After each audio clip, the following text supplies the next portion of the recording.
Muy buenas noches, estimados auditores. Orlando, hoy día contamos con la compañía de un gran abogado, selecto invitado, don Jorge Reyes, y vamos a seguir empujando de a poquitito, entregándoles algunos argumentos del por qué hay que rechazar la propuesta constitucional que nos van a someter el día 17 de diciembre, al parecer, efectivamente, del pueblo constituyente, de la nación constituyente, y no de un grupo de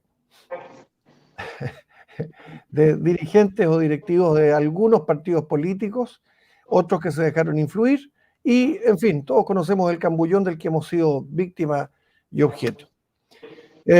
Nos acompaña, como siempre, el canal CLB Enigma, y desde ya les damos una noticia: a partir de la próxima semana estaremos acompañados de el canal Reflejos de Vida, RDV,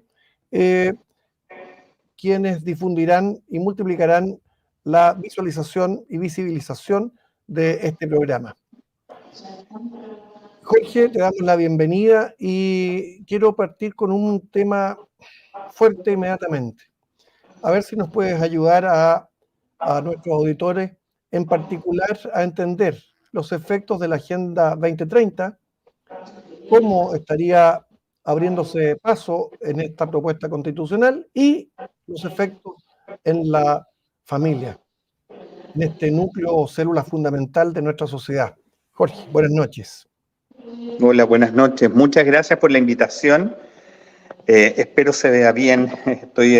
Lamentablemente estoy fuera de mi casa hoy día porque me tocó venir justamente a una actividad que me pidieron una charla acá en San Fernando, así que me encuentro en la sexta región, pero feliz de poder conversar con ustedes. Tengo la mejor impresión de la labor que ustedes han realizado a través de las redes sociales y de estos canales digitales.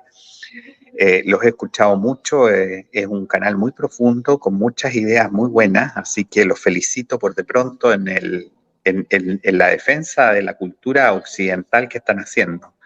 Me encantó la introducción, te quiero decir, y las imágenes tanto de nuestros próceres de la patria como de nuestra identidad hispana, en la cual me siento muy identificado. Así que muchas gracias por de pronto por esta oportunidad. Ahora, en cuanto a la matriz ideológica, este texto evidentemente es un texto absolutamente ajeno a nuestra tradición filosófico-jurídica. Esto tiene mucho que ver con una doctrina neomarxista muy trasnochada, muy fracasada en diversos espacios, que cuando cayeron los socialismos reales, ¿no es cierto?, se fueron centrando en las organizaciones internacionales y particularmente en Naciones Unidas, donde comenzaron a salir unas doctrinas extremas, las mismas de siempre, con ninguna novedad respecto de su raíz ideológica, porque no les da para hacer una raíz filosófica, una raíz meramente ideológica, profundamente materialista, y que hace una interpretación, por supuesto, infinitamente materialista de nuestro medio ambiente, el que sin duda es importante, nadie lo duda, es donde se desarrolla la vida humana, pero elevado a un nivel panteísta inaceptable, y en el texto constitucional que nos proponen vienen entregando este aspecto en un capítulo completo del texto constitucional, en donde se reconoce por de pronto un concepto que la ciencia todavía no reconoce y que es un concepto, yo diría, falso, ¿no es cierto? Y político, únicamente político, que tiene un ámbito solamente político, una idea política, que es de la idea del cambio climático. Pero adicionalmente compromete al Estado, a mi juicio, en dos funciones que son inaceptables. La primera es que advierte que debe cooperar con las medidas que se adopten en materia internacional. sin hacer ningún discernimiento respecto de cuáles, con qué, por qué, en razón de qué esa cooperación. Por de pronto, respecto de una doctrina, vuelvo a decir, que carece de una base científica objetiva.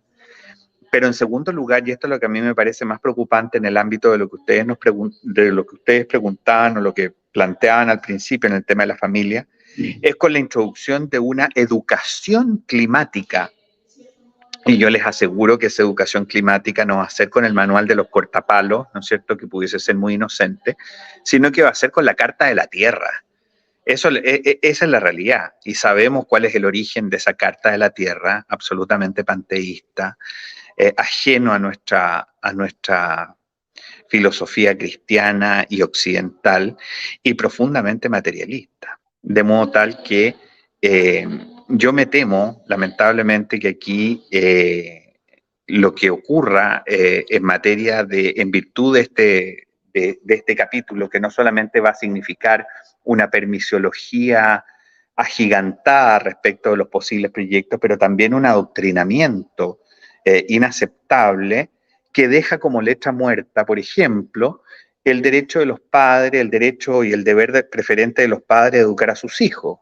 ¿Qué valor puede tener eso frente a una obligación o deber del Estado de llevar, ¿no es cierto?, la Carta de la Tierra a cada una de las salas de clase de nuestros estudiantes el día de mañana? ¿Cómo se va a contrarrestar eso cuando nuestras familias no están en condiciones tampoco de contrarrestar, porque hay una ausencia de formación justamente en estos temas esenciales hoy día dentro del ámbito familiar? Hay una falencia enorme también dentro de nuestra sociedad respecto de eso, y por tanto es una sociedad absolutamente permeable, y eso la izquierda lo sabe, absolutamente permeable a estas doctrinas foráneas profundamente equivocadas y tremendamente materialistas. Desde luego, ese elemento a mí me parece peligrosísimo y inaceptable respecto del texto que nos están entregando. Y que por lo demás fue lamentablemente acogido con los votos de nuestros sectores, de los que nosotros pretendíamos o entendíamos que nos iban a defender justamente este tipo de cosas, y que se les eligió en razón de aquello. Entonces es realmente por todos lados lamentable lo que ha ocurrido desde esa perspectiva. En fin, No sé si tienen alguna... Sí, Jorge, si te parece, le damos el paso y la bienvenida a participar y las buenas noches a Orlando Castillo, quien también te tiene una batería de temas, así es que si quieres cortarlo, despáchalo simplemente. Porque, no, tengo mucho interés en escucharlo, escuché unos programas pasados de él estupendos, así que te estoy muy tiene tema contento para de estar los 2 con él. días continuados, oye. Ese es el problema. Orlando, muy buenas noches, estimado amigo, por favor. Muy buenas noches, Jorge, y saludo especialmente al invitado especial de esta semana, Jorge Reyes, un gran abogado, defensor de la vida y también de la cultura occidental milenaria. Así que muchas gracias, Jorge, por estar con nosotros, y entremos en materia, como dice Jorge Droguet. Como cuestión previa, ¿alguna noticia del día de hoy? El expresidente Frei, con bombo y platillo, anuncia el voto a favor. Y como contrapartida, tenemos a un fiel representante del pueblo chileno que aún es un pueblo bueno, a pesar de todas las tropelías que han hecho los políticos con este pueblo trabajador y que sale adelante desde incendios hasta pasando por terremotos. Lo digo en la persona de don Arturo Guerrero, a quien aprovechamos de saludar. Él es, como ustedes bien saben, el vocero de la Vega Central, que por cuestiones que tú has señalado, Jorge, en tu introducción, referente a las falencias de la sociedad y que se encuentra permeable a estas doctrinas foráneas, internacionales e internacionalistas, ha señalado que va por el voto en contra. Así que usted, señora, en su casa puede vislumbrar claramente cómo los políticos se alejan aún más del sentir ciudadano. Entrando en materia, ¿qué ocurre, Jorge, contigo cuando una institución esencial para la vida patria como el Banco Central ve en peligro con este nuevo texto? ¿Cómo desmenuzas tú, cómo viene la mano en vulgar chileno respecto a esta institución señera y que además mantiene la estabilidad? ¿Qué pasaría con el Banco Central, si tú puedes decirnos, hasta el día de hoy, digamos, con la Constitución actual? ¿Y qué va a ocurrir en el caso, que espero que no sea, triunfe la opción a favor? ¿Qué ocurriría con el Banco Central para que entremos en materia, Jorge? Bueno, mira, yo hice la crítica respecto del tema del Banco Central porque es de una torpeza infinita lo que se hizo. Yo lo comprendo, la intención, pero cuando, bueno, ya sabemos que buenas intenciones para dónde está el camino, pero cuando se advierte en el Banco Central que la idea era porque las leyes orgánico-constitucionales en el texto actual habían descendido y ellos no lograron en el texto propuesto elevar a un quórum suficiente esas leyes institucionales que se llaman en el nuevo texto, sino que quedaron solamente aprobadas con mayorías de diputados y senadores en ejercicio, o sea, son mayorías sencillamente... Uy, perdón, está sonando, no sé si se escucha ahí mal esto. Adelante, Jorge, te escuchamos bien. Ya, perfecto. En ese caso quedó entonces el Tribunal Constitucional, quisieron elevar, estaba diciendo yo, las normas del Banco Central que estaban en la ley orgánica y las incorporaron en el texto nuevo constitucional para dejarlos protegidos con el quórum de los 3/5. En ese orden de lo que hicieron respecto de los 3/5, elevaron un montón de normas del Banco Central, pero elevaron una, que es la del artículo 6º, inciso 2º, que ya estaba en la ley, pero que no tenía problemas con la independencia o con la autonomía del Banco Central porque estaba en una norma de inferior jerarquía. No sé si se me entiende lo que estoy diciendo, ¿ah? Ustedes después me pueden, si quieren, preguntarse, que Jorge me va a entender perfectamente. Esta norma de inferior jerarquía, que era la ley, disponía que en las políticas que adoptara el Banco Central debía adecuar dichas políticas a la política económica del gobierno de turno. Si bien es cierto, esa era una norma que estaba en la ley, no era una norma que chocara en ningún caso con la independencia o la autonomía y la tecnicidad del Banco Central, porque eso estaba garantizado en la norma jerárquica superior que era la Constitución. Pero al elevar esa norma a la misma jerarquía que la autonomía, comienza a tener problemas, porque el derecho, y esto es muy importante que se entienda, no es una disciplina teórica, es una disciplina práctica, y por tanto las normas están destinadas a ser escrutadas en los momentos de los conflictos. Entonces, lo que yo advierto en eso es que con esa elevación que hicieron, debilitaron la autonomía del Banco Central, porque el día de mañana, perfectamente, el presidente de la República, por de pronto, no va a elegir a los más técnicos, sino que va a elegir a los más políticos para que ingresen economistas al Banco Central, porque sabe que su gobierno va a poder manejar las decisiones del Banco Central en coordinación con las decisiones de la política económica del gobierno de turno. Y si no lo llega a hacer, ya el Banco Central no se va a poder defender con su autonomía, porque su autonomía quedó mellada al quedar la norma en la misma jerarquía normativa. No sé si se entiende lo que he dicho, sé que es una cosa técnica, pero quiero advertir que es una cosa, a mi juicio, grave. Así es. No, se entiende perfectamente bien, Jorge. Orlando, disculpa. Qué bueno, qué bueno.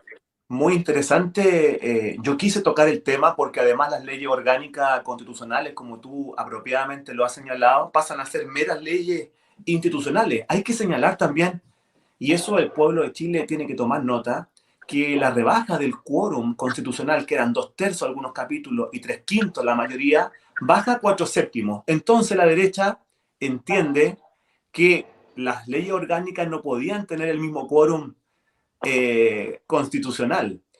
Bueno, gato por liebre se llama eso, Jorge. Tú sabes que aquí... Mira, ahí hay... Sí, no, perfecto, pero ahí hay un tema adicional, porque en el nuevo texto han advertido que las leyes institucionales ¿no es cierto?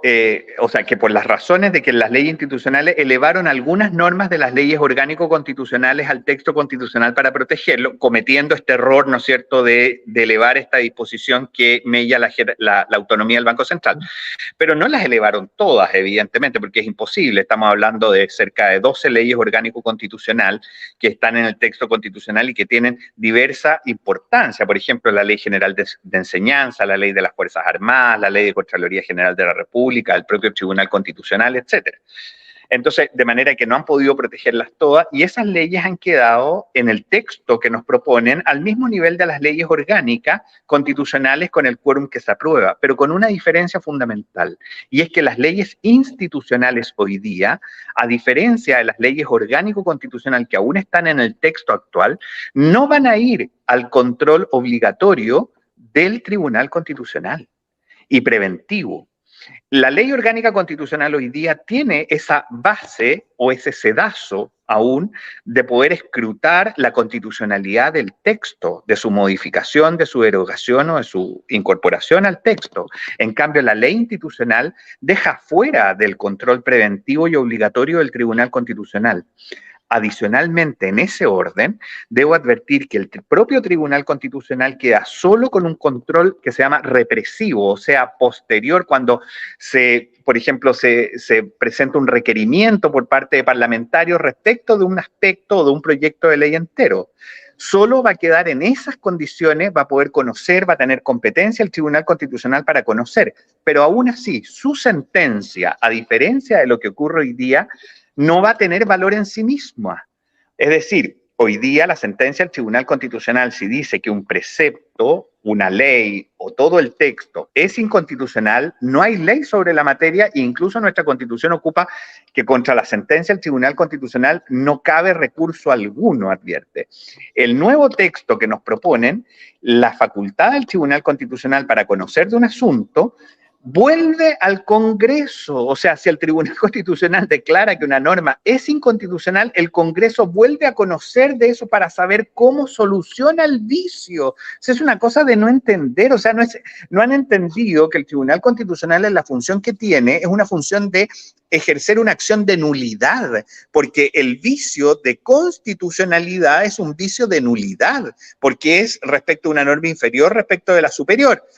No es compatible y por tanto no puede haber ley, pero no es posible convalidar ni ratificar el vicio para poder tener ley sobre el particular. Lo que vuelve a probar un elemento, a mi juicio, grave del nuevo texto, y es que no es propiamente una constitución moderna, es una constitución bastante primitiva, porque los controles, justamente donde se califican hoy día las buenas constituciones, es que tiene un buen contrapeso de controles, y aquí el poder político queda absolutamente suelto, sin control alguno, y eso a mí me parece grave.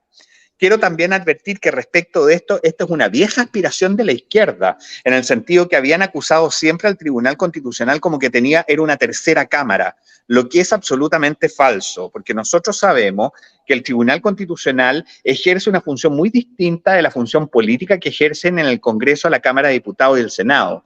Estas, cuando están estudiando un proyecto de ley, observan el mérito o la oportunidad de la medida que se conoce en el texto, pero el Tribunal Constitucional solo no observa ni el mérito ni la oportunidad de la medida, sino que su control o su corrección jurídica, que es una función que aquí queda mermada o queda subalterna a la decisión política. Y a mi juicio nos da para pensar de que ya deja de ser un Estado de derecho y pasa a volver a ser un Estado meramente de policía o político, que es lo que me parece un retroceso gravísimo en nuestro orden institucional. Sí. Jorge, sin salir de este tema, ¿qué crees tú? Juguemos o hipoteticemos un poquitito. Estamos en el evento en el cual el Tribunal Constitucional declara inconstitucional una norma, en todo parte, ¿de acuerdo? Vuelve, por lo tanto, hoy día, conforme a la propuesta, al Poder Legislativo. ¿Y qué pasa si el Poder Legislativo, conforme al artículo 3º, considera que está perfectamente bien avenida con normas o tratados internacionales vigentes en Chile?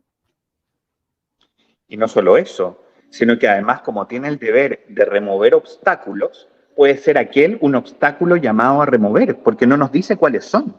Exacto. Entonces, puede ser que el día de mañana incluso el Tribunal Constitucional en su decisión lo que esté haciendo es generar obstáculos. A mí no me cabe la menor duda que en el lenguaje político de izquierda, esa va a ser la respuesta que van a tener respecto de las correcciones jurídicas que se les pretendan hacer. Mira, Sí. está lleno de conceptos abiertos e inapropiados a un texto constitucional. Por ejemplo, el concepto de que nos han vendido de decir, mire, no se preocupe, el Estado social de derecho, acuérdese que va a tener que ser, ¿no es cierto?, con responsabilidad fiscal. ¿Qué es eso? Sí. Pero sí que hemos vivido. ¿Qué pasó hace poco con el presupuesto para la reposición de las Fuerzas Armadas? ¿Es eso responsabilidad fiscal? ¿O los 100.000 nuevos funcionarios públicos que ha ingresado este gobierno? ¿O las platas a las fundaciones? Si hemos tenido una prueba irredarguible respecto de cómo se comporta el poder político respecto a un concepto tan sencillo que pudiésemos nosotros entender de una manera y que ellos lo entienden de una manera diametralmente opuesta, la responsabilidad fiscal.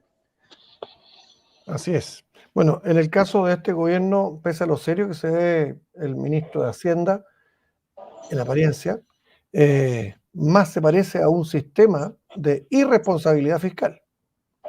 Sin duda, sin duda. Cuando tú haces- Yo lo prefiero menos serio y más competente. Por Esa es la supuesto, verdad de las sí, cosas. porque proponer, estimar ingresos muy por sobre los que efectivamente vamos a tener y gastos acorde con eso y con un estimado de 3, y algo, 3,5 de déficit, eso nos va a llevar a un déficit el próximo año por lo menos del 4 y algo por ciento real. Oye, y con un endeudamiento internacional que ya estamos sobre el 40%. Exactamente. Entonces, y piensen ustedes que la calificación de riesgo país ya fue modificada y yo no me extraña que no termine el año y vuelva a ser modificada nuestra calificación de riesgo. Y eso, lo que tiene que entender el público, eso significa mucho mayor costo financiero. Es decir, hay que pagar una cuota más grande, pero además los intereses, gastos y comisiones son definitivamente más grandes, más altos, porque el riesgo es mayor, el riesgo país. Así es. Y con ingresos cada vez más exiguos por parte de nuestra hacienda, porque lo único que tiene el Estado de Chile son los impuestos. Pensemos que ya la gran empresa Codelco está más endeudada que ninguna otra empresa cuprífera en el mundo. Y 18.000 los millones, ¿no? costos que está teniendo son elevadísimos. Otras empresas mineras propias del Estado, como por ejemplo ¿cómo se llama? Esta que atiende a pequeños y medianos, está cerrando en varias partes. Ya cerró Ventana, está cerrando. La Enani está cerrando. ¿Y para qué decir la ENAP? O sea, hoy día aparecía además una noticia que ya es mucho más atractivo Argentina, por ejemplo, para el tema del litio que Chile. Es decir, yo creo que el tema económico es un tema gravitante en este minuto y que el texto constitucional en nada ayuda, en nada. Sí. ¿Qué le dirías tú a aquellas personas, aquellos electores bien intencionados que dicen que con esto se gana en estabilidad, en seguridad? Yo pienso lo contrario, pero me gustaría escuchar tu opinión antes de darle el pase a Orlando. Bueno, yo creo que la discusión política respecto del tema de la estabilidad o la seguridad es un tema que hoy día lo tenemos que tener dentro de nuestro, a ver, por decirlo de alguna manera, dentro de nuestro patrimonio como un acto que no depende de la institucionalidad vigente en este instante. Si a la estabilidad se refieren, por ejemplo, porque el Partido Comunista o la extrema izquierda con el apruebo van a dejar de presionar en el proceso constitucional, están muy equivocados y no conocen a su adversario, porque ellos no van a cejar ni van a parar en ningún minuto. Ellos quieren un cambio total de la regla jurídica, social y económica que rige este país. Eso es un hecho. Y ahora están obteniendo un 30, un 40% de lo que significaba el texto anterior. les facilita, pero les da lo mismo, porque el camino de ello es llegar hasta el total, de manera de que ellos no van a parar en esto. La pregunta es, entonces, ¿cómo Así lo nos veo yo. posicionamos? Estimado Orlando, ¿Cómo tú tenías...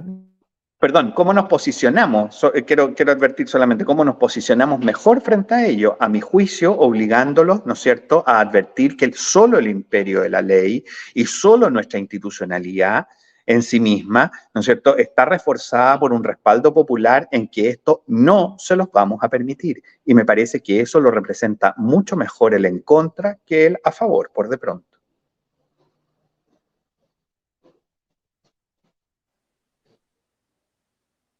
Sí, toda la razón con nuestro invitado especial.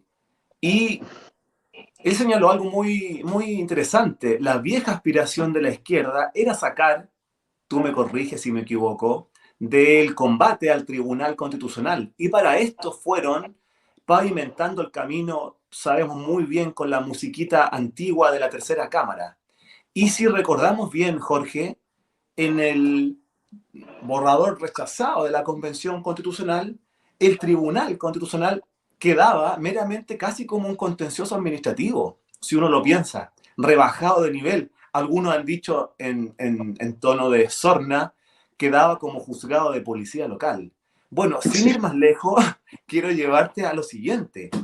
Si las leyes institucionales no van al control preventivo y obligatorio del Tribunal Constitucional, en una de las competencias de este borrador número 2 desaparece la que se pronuncia sobre la inhabilidad de los diputados y senadores.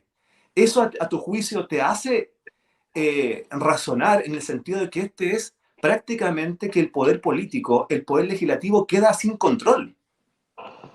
Sin lugar a duda.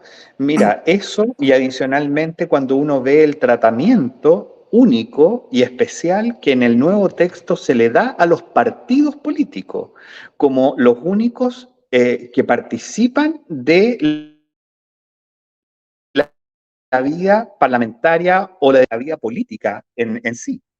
De manera de que no me cabe la menor duda que los golpes van para ese lado, van para justamente establecer con mayor poder una partitocracia muy poderosa, muy vinculante y una disminución justamente de los independientes y de su participación en la vida política actual. Orlando, por favor. Vamos a aprovechar muy bien a nuestro invitado porque ahí en su alocución se ha referido a un término que da para mucho. Yo te voy a contar, Jorge Reyes, que Pablo Rázuriz, nuestro compañero de labores aquí en la Fundación, sacó un video acusando al famoso artículo 23 de todas las trampas besánicas, diría yo, que contiene. Y te voy a contar que están muy dolidos los de la favor porque han sacado videos retrucando, pero lo han retrucado mal y de forma deshonesta, yo lo quiero decir. ¿Qué te parece a ti, Jorge, que tú nos señales qué es este artículo 23 y de los conceptos jurídicos indeterminados? ¿Por qué? Para introducir a quienes amablemente nos oyen a esta hora de la tarde, noche ya, hay una palabra ahí que quiero que por favor tú la disecciones. ¿Cuál es? Que dice que los derechos podrán ser restringidos si razonablemente en una sociedad democrática es factible hacerlo. Sabemos muy bien, Jorge, a los dos Jorge les digo y a todos quienes nos escuchan, que la palabra razonable es un concepto jurídico indeterminado y podría dar para mucho. Y que los políticos cada vez que usan la palabra democracia y derechos humanos, a veces lo es para un solo sector. Cuéntanos, por favor, tu parecer. Sí, mira, yo quiero reconocer en la persona de Pablo Rázuriz efectivamente que es uno de los primeros que coloca este tema y se lo agradezco profundamente porque nos advirtió a todos este tema que es acuciante en el texto. Y para poder verlo bien es importante que las personas que quieran comprobar o contrarrestar este tema observen lo que dice el texto actual de la Constitución en esta materia, que es el artículo 19, número 26.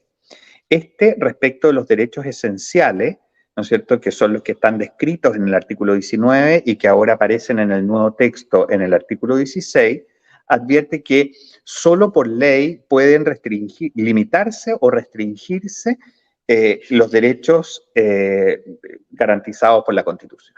Entonces, ellos se fijaron, y esta fue la razón que han dado, de que mejoraron el texto porque ahora dice solo por ley, porque antes decía que los preceptos legales que regulen o complementen las garantías constitucionales o que las limiten, y ahí viene la frase que después voy a advertir, pero se refería a la diferencia, y ellos han querido hacer notar que el gran beneficio está en el cambio del concepto precepto legal respecto de solo por ley. Yo quiero decir que eso es una discusión bizantina, porque el Tribunal Constitucional ya en la década de los 90 había resuelto esta materia con total y completa decisión.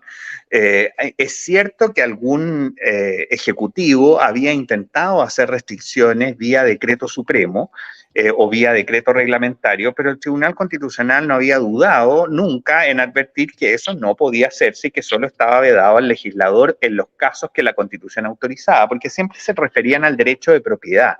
Y el derecho de propiedad efectivamente es de las garantías constitucionales que la Constitución actual sí permite limitar o restringir, ya sea a través de la expropiación o a través de otros modos de limitación, los que en nuestro texto sí pudieron haber sido mejorados. Evidentemente esta era la oportunidad respecto de una serie de otras limitaciones al dominio que no son indemnizables y que son muy perjudiciales para la vida económica de los ciudadanos. Estoy hablando, por ejemplo, estas declaratorias, ¿no es cierto?, de bienes nacionales o de bienes de importancia histórica y una serie de cosas que, claro, para el Estado le resultan gratuitas hacerlas y nunca se las indemnizan a los particulares. Bueno, dicho eso, yo quiero centrarme en el texto. Entonces, el texto decía, o el texto actual dice, que los derechos esenciales solo pueden limitarse en los casos que la Constitución autoriza.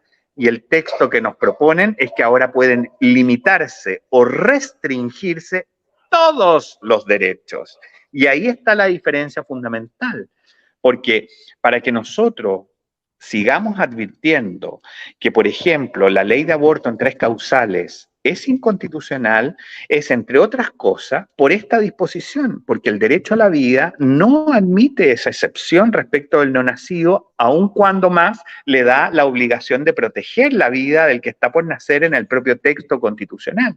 En cambio, hoy día, con esta disposición, deja abierta la posibilidad, y lo peor todavía, es que los propios convencionales de nuestro sector advirtieron que con el nuevo texto no había ningún inconveniente ni se ponía en duda la constitucionalidad de esa norma de aborto en 3 causales, lo que a mí me parece una verdadera aberración, porque es renunciar a la posibilidad de alguna vez poder declarar su inconstitucionalidad de la misma manera como, por ejemplo, el año pasado se logró hacer en la Corte Suprema de los Estados Unidos con el Roe versus Wade, en que se declaró absolutamente nulo ese fallo y por tanto se liberó al Estado federal de la obligación de aborto y solo quedó a nivel estatal.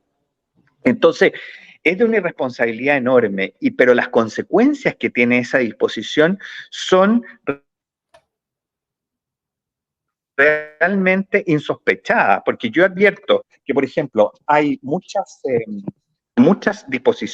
garantías constitucionales hoy día en el texto constitucional que no admiten ningún tipo de intromisión. Por ejemplo, la libertad de culto o, por ejemplo, la honra de la persona y de su familia.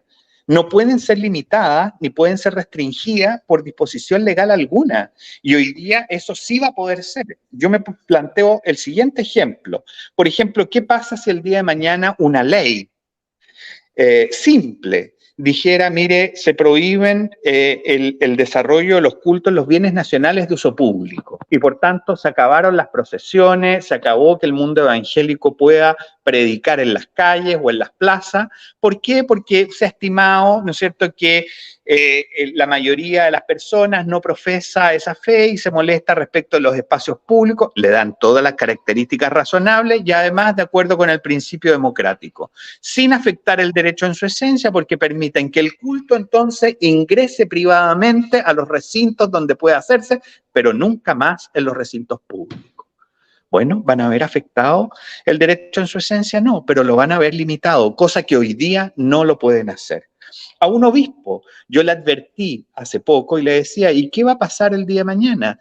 Cuando en virtud de esa misma restricción adviertan que no se prohíben todos los signos religiosos en las aulas públicas y de colegios privados y de universidades de todo el país, y que lo justifiquen razonablemente en que toda la educación debe ser ajena a cualquier tipo de vínculo, ¿cómo se llama?, de religión. Y cuando los colegios católicos o las universidades católicas o evangélicas, etcétera, quieran defenderse y decir, mire, estoy ejerciendo el derecho a mi libertad de educación y a tener mi... Sí, muy bien, lo tiene. Nadie se lo restringe en su esencia, pero estos signos se van porque yo restrinjo esta libertad. Grave, muy grave. Y fíjense que en ese artículo 23 quiero advertir otra cosa más que no se ha dicho, que es que el artículo actual de la Constitución dice para regular o complementar. La regulación y la complementación no quedaron entregadas a la ley, de manera de que no se dice nada y por tanto quien va a complementar los derechos esenciales y quien los va a regular va a ser por decreto. Y solo la ley va a limitar y restringir. Es de una torpeza supina lo que ha pasado respecto a ese texto y borra por de pronto, en forma total y absoluta, todas las posibilidades de considerar que el capítulo de los derechos individuales quedó tan bien redactado, porque yo qué saco con tener un capítulo bien redactado y con buena caligrafía si puedo restringir por la vía del legislador los mismos derechos. Vuelvo a decir, es una cosa absolutamente regresiva de lo que son las constituciones. Las constituciones justamente no solo garantizan los derechos esenciales que reconocen, sino que además los protegen. ¿Y los protegen de quién? Del poder político, evidentemente. Bueno, con lo que tú nos explicas, Jorge, definitivamente vemos cómo se va desequilibrando siempre a favor de esta fronda política que nos está gobernando y que pretende instalarse en forma definitiva en nuestro país. Y detrás de ellos, por supuesto, que están los partidos más radicales de izquierda que tienen una mirada y un horizonte absolutamente totalitario y materialista. O sea, para mí, detrás de esto no hay más que el aceptar, dejar ahí como decías tú, yo creo que entre el 25 y el 35% de lo que están ganando ellos, estoy de acuerdo, pero eso no es suficiente para ellos. De hecho, para ellos es simplemente un muy buen punto de partida y es esperar simplemente la opción para que empiecen los problemas. Jorge, nos están preguntando, Jackie67 decía que uno de nosotros dos se escuchaba muy bajo. Sí, pero eso como un tema logístico.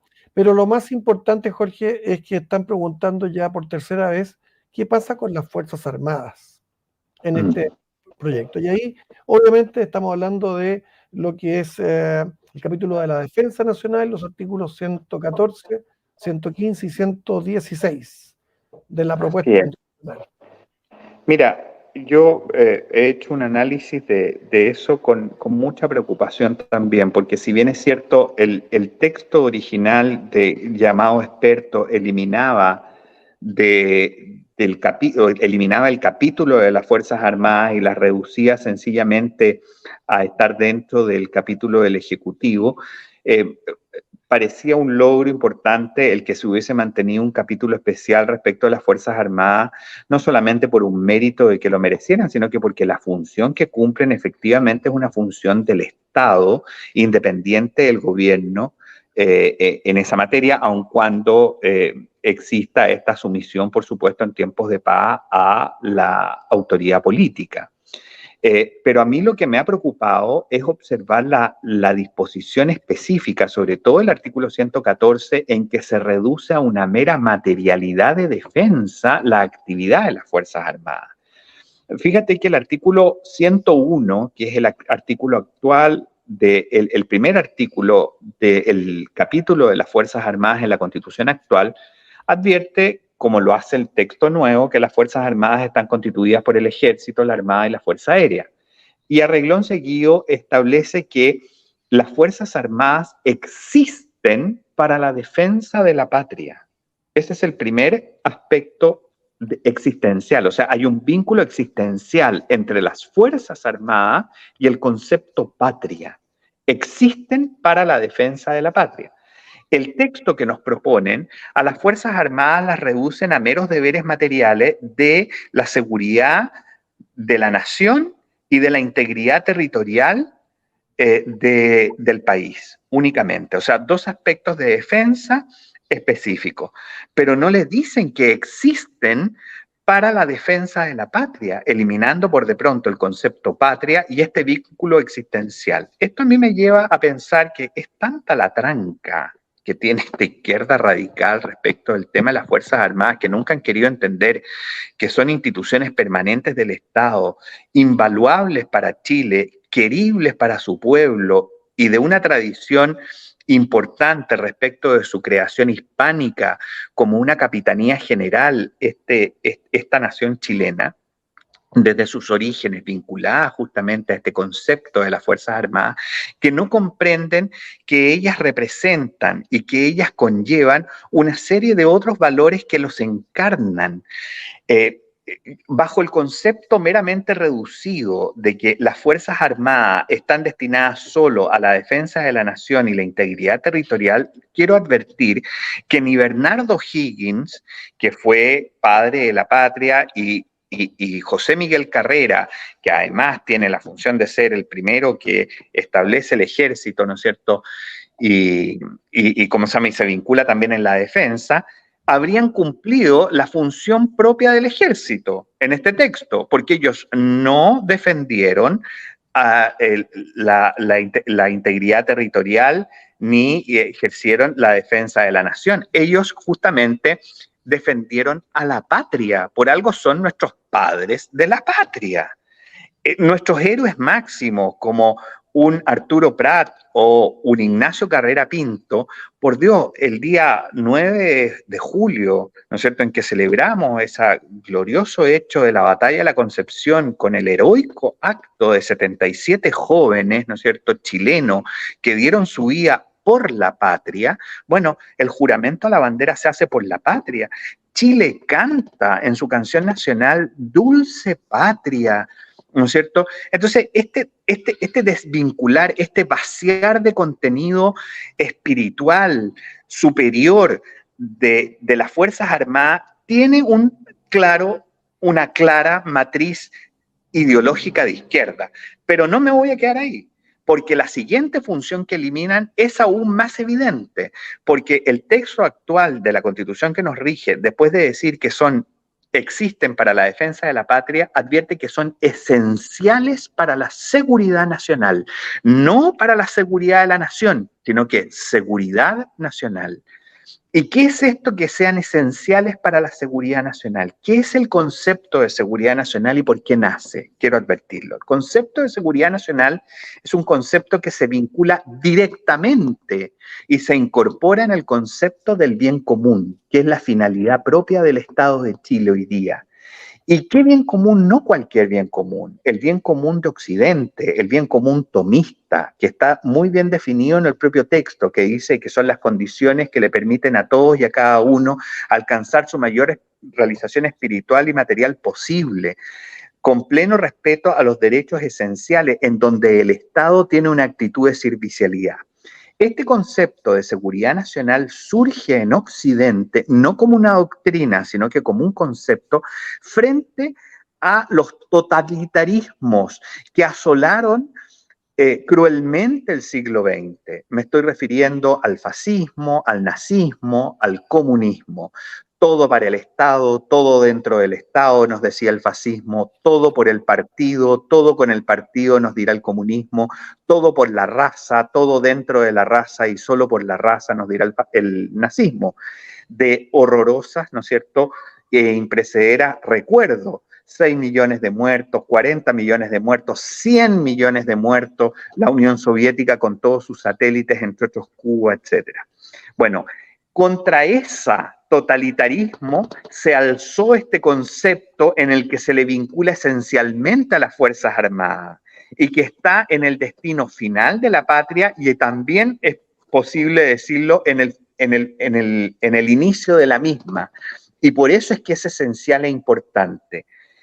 Quiero además unir eso con el hecho de que en las facultades, a propósito del derecho de asociación, se estableció como sanción en el nuevo texto, igual que en el antiguo, que se excluían los partidos y los movimientos políticos que usaran la violencia como método de acción política. Y en el texto actual además habla de los que propugnen un régimen totalitario del Estado.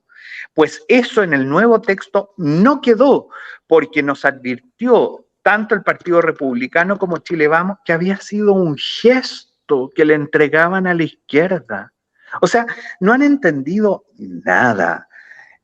Esto yo lo vinculo directamente con esta acción de la izquierda de haber desmontado, ¿no es cierto?, estos elementos espirituales y esenciales de las Fuerzas Armadas, con esta sensación de que ya los movimientos y partidos políticos que propugnen una idea totalitaria del Estado y nuestra sociedad, eso van a ser permitidos, no están proscritos en el texto constitucional que nos vienen proponiendo, y además con una disminución de las Fuerzas Armadas única y exclusivamente a una función meramente de defensa de la integridad territorial, casi como un servicio público más.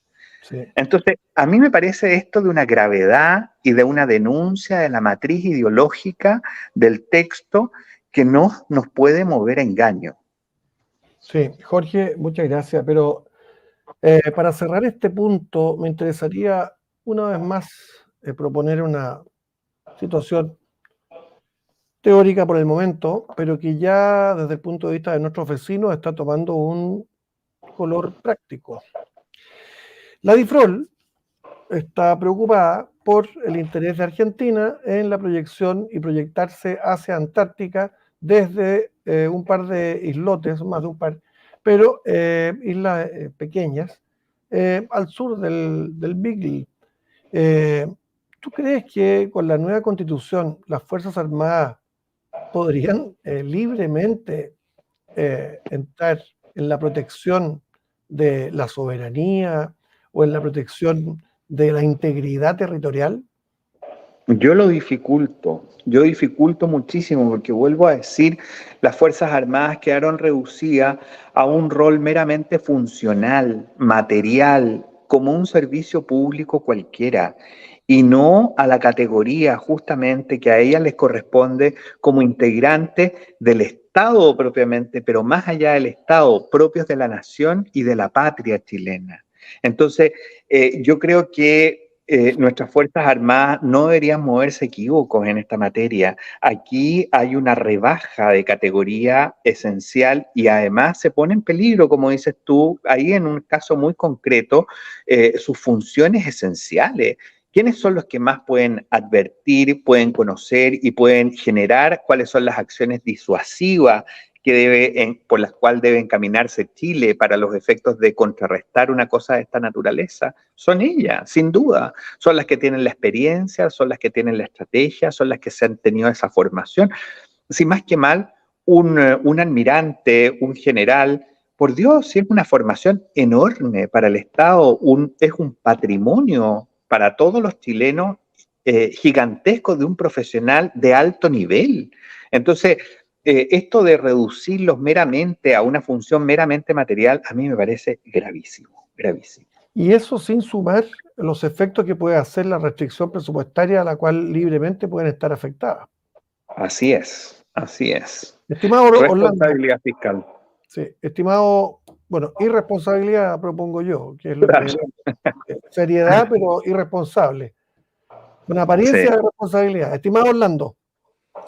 A mí me parece totalmente coherente lo que dice nuestro invitado, porque además relaciona las viejas aspiraciones de la izquierda, concedidas ahora por esta derecha, o derechita como la llama Jorge Droguet. Mm. Miren, esto es muy importante porque el asunto de las Fuerzas Armadas en la convención presidida por Loncón y Baza, se hicieron muchos coloquios y muchas conversaciones entre distintos estamentos. Y uno de ellos, lo voy a decir por su nombre, Pablo Ruiz Tagle, el decano de la Universidad de Chile, y no olvidemos, fallido candidato a Contralor por Michelle Bachelet en la primera administración, señaló como idea central que ya los muchachos que ingresan a las Fuerzas Armadas no deberían jurar a la bandera. Veamos el antecedente. Segundo, muy apropiadamente, porque lo tenía acá Jorge, existen para la defensa de la patria y son esenciales para la seguridad nacional. Eso lo recuerdo muy bien, lo dijo el abogado Francisco Zúñiga Urbina, atacando a doña Marisol Peñatorre en esa ocasión, cuando le recordó su famoso artículo en la década del 90, Fuerza Armada y Seguridad Nacional. Esa es una vieja aspiración de la izquierda, dejarla prácticamente para los terremotos, para los incendios y también ahora como fuerzas de paz según el derecho internacional. Voy a la pregunta, Jorge. Aquí dice el artículo 143 del borrador maquillado, como le hemos llamado, que en el territorio chileno antártico las competencias de los órganos del Estado de Chile se ejercen en conformidad con las leyes y reglamentos y según los tratados internacionales suscritos por Chile. ¿Qué te parece, Jorge, como invitado acá, No, eso es para que te puedas expresar como eso tú es quieras? inaceptable de nuevo, sí, sin duda. Dime tú, por favor.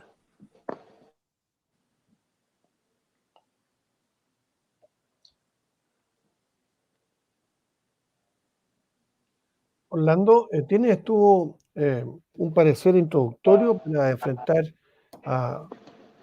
el parecer de Jorge? Ahí llegó. Ahí está, Jorge. ¿Qué le parece nuestro querido invitado? ¿Qué pasó Ahí con mi está. señal? Ahí sí, te escuchamos muy bien. No, te decía que me parece increíble esta cosa de los tratados internacionales, que es otro tema que, bueno, ahí tú citas una norma específica respecto de cómo los han elevado y cómo los han permitido para la aplicación justamente de una cosa que no debiera hacerse. Efectivamente, los tratados internacionales constituyen normas jurídicas, pero en la medida de que estos se incorporen, fíjate que ahí ni siquiera dice tratados internacionales ratificados y vigentes, habla de los tratados internacionales únicamente. Entonces, son parte de la tontera o qué sé yo, de la inexperiencia que tiene esta gente respecto de lo que dejó. En ese mismo orden de idea, el ingreso del soft law adicionalmente, y que eso no lo hemos dicho, digamos, es otro tema que preocupa acuciantemente a los que hemos estado viendo este texto. Ellos por querer desembarcarse justamente del soft law, eso es lo que nos han dicho, ¿no es cierto? Hacen una redacción tan torpe de la norma que lo que hacen es incorporarlo, dice, respecto de esos instrumentos que le asisten a los estados para interpretar y aplicar los tratados internacionales no son vinculantes. Bueno, pero antes ha dicho que son aquellos instrumentos que asisten a los estados para la interpretación y para la aplicación de los mismos. Entonces, es no conocer la realidad, ¿no es cierto?, de lo que ha venido ocurriendo en Chile en los últimos 10 años, diría yo, con esta idea del control de convencionalidad que se ha instalado en algunos jueces de la Corte Suprema y en algunos ministros de las Cortes de Apelaciones y también en órganos administrativos. Yo quiero recordar, la Contraloría General de la República en estos últimos 8 años ha tenido un verdadero activista en este señor Contralor respecto del tema ambiental y la aplicación de este soft law como loco. Y también quiero decir qué es lo que va a ocurrir en las direcciones en la dirección del trabajo o en otros organismos regulatorios que van a ocupar justamente esa disposición para traer de contrabando toda esta norma internacional sin ningún control democrático. Así es. Para ir cerrando, nos quedan 5 minutos, estimado Orlando. Me gustaría que nos propongas un resumen de lo que hemos conversado y trabajado con Jorge. Sí, hemos pasado por temas que son muy relevantes. Los hay mucho más. Hay artículos tan peligrosos como el artículo 23, como lo ha dicho nuestro invitado, sacando a colación el trabajo que hizo Pablo Rasuri. Y hemos pasado al tema vital de las Fuerzas Armadas y luego del Banco Central. Entonces se ha hecho una disección de lo que ocurre con el término razonable del artículo 23 y que podría dejar entregado a la autoridad administrativa la restricción de derechos constitucionales. La pregunta final que yo puedo hacer, Jorge, final de este programa, es que, ¿qué te parece a ti que luego de la primera traición, esta es palabra mía, del año 2005, donde la derecha entregó todo a la izquierda presidida por Ricardo Lago, en ese entonces las famosas reformas de la ley 20.050, donde se eliminó el concepto de defensores de la institucionalidad a las Fuerzas Armadas, el Consejo de Seguridad Nacional quedó como un órgano decorativo y muchas otras cosas más. ¿Qué te parece esto que estamos viviendo y que sectores de la derecha estén por un decidido voto a favor? ¿Qué sientes tú, Jorge? No, yo siento mucha indignación porque sobre todo yo creo que aquí ha quedado en evidencia que hay un sector político que carece de formación profunda y que esto no puede seguir ocurriendo en nuestro país. O sea, hay un sector político que se dice representar a una derecha, pero es una derecha sin ningún contenido y sin ningún valor tampoco para defender adecuadamente las cosas que le corresponde defender. Aquí estamos llenos de personajes dentro del mundo político, entre medio farandulero, diría yo, pero que carecen de formación profunda en los temas de la humanidad, en los temas de la historia, en los temas que se requiere una mirada en la experiencia también más adecuada. Yo creo que esto tiene que llamar al sector de la derecha a hacer un cambio justamente en sus autoridades, porque además ha quedado claro, nunca el tema estuvo en la institucionalidad, el tema está en la clase política que nos gobierna. Y la verdad de las cosas es que esta misma clase política cree que a través de la entrega, justamente por su falta de formación, de convicción y de principio, encuentra un camino que es satisfactorio. Y la verdad de las cosas es que se va cumpliendo solamente aquella sentencia horrorosa de Lenin que dice que hasta la soga con la que nos va a colgar se la vamos a comprar nosotros. Entonces, a mí me parece espantoso, realmente. Sí. Bueno, para ir cerrando el programa, nos queda la posibilidad de advertir, en primer lugar, que hemos estado en presencia de un invitado de extraordinaria calidad, que además nos ha ilustrado con una gran claridad y muy importante, ha mostrado ser un amante de esta patria, de esta que queremos defender y por la cual seguimos trabajando y luchando, y de la cual tenemos que erradicar, especialmente del control que tiene capturado el Estado y particularmente al erario nacional, porque este es un tema de dinero, de poder, que es lo único que les interesa a estos personajillos. Por lo tanto, yo voto y votaré en contra. Mientras más leo esta propuesta, más convencimiento adquiero en el sentido de que es realmente un veneno para nuestra sociedad. Agradecemos a CLB Enigma y, por supuesto, desde ya damos la bienvenida al canal RDB, que nos acompañará a partir de la próxima semana. Para terminar, solamente, Jorge, vamos a dejar que se despida Orlando muy brevemente porque estamos sobre la hora, pero te quiero dar una tareita final, si eres tan amable. ¿Crees tú que del contenido de los 62 artículos transitorios alcanzaremos paz y tranquilidad en menos de 5 años? Si acaso se llega a aprobar esta propuesta, si no 10 también, por favor. Orlando, despídete, y mientras tanto le dejamos tarea a nuestro querido invitado para que tú te despidas y nos cierres el programa. Yo muy orgulloso de la presencia de Jorge en este programa, que cada vez más seguido, Jorge, te cuento, por el pueblo de Chile, a quien finalmente van dirigidas estas conversaciones, y también son los destinatarios de todos nuestros nobles esfuerzos por rescatar y hacer grande esta patria que tiene enemigos internos muy poderosos, en concomitancia, por supuesto, con agentes extranjeros. Yo estoy muy feliz, la gente está muy contenta, está comentando en el chat, están llegando mensajes, agradecidos por tu contundencia, tu claridad y tu valentía. Así que muchas gracias y muy buenas noches. Ya, Jorge, te toca. No,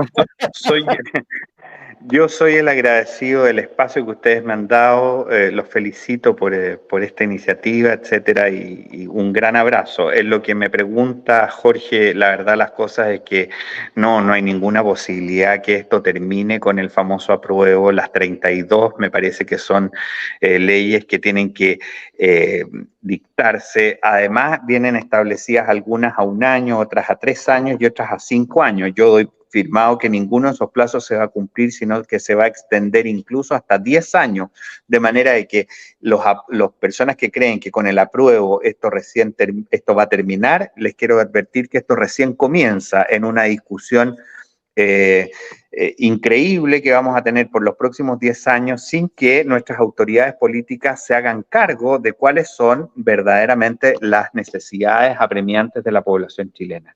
Así que aquí, o sea, por convicción y doctrina y por obviedad, este texto realmente es muy deficiente, es muy perjudicial para el país.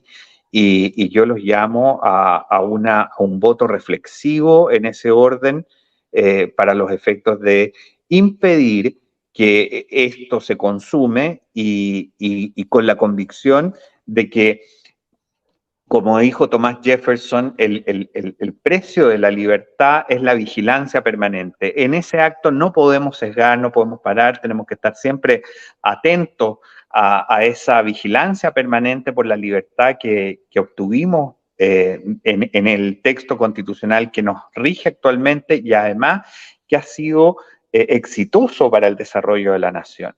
Y yo estoy seguro que el imperio de ese texto es lo único que va a calmar o por lo menos a desplazar las aspiraciones de la izquierda por siempre. Así que si nos mantenemos a raya en esa convicción, seguro que vamos a poder retomar los caminos de desarrollo y de prosperidad que Chile merece.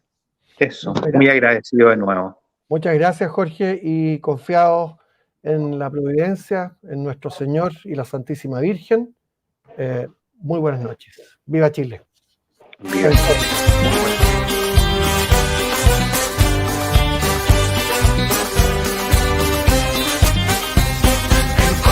Para ganar Chile vota, porque nos perjudica votar. Por mis derechos yo voto, para cerrar esto voto, para unirnos todos voto, por la justicia yo voto, por las pensiones yo voto, y el 17 se vota así, una línea para la en contra y para arriba va el país, y el 17 se vota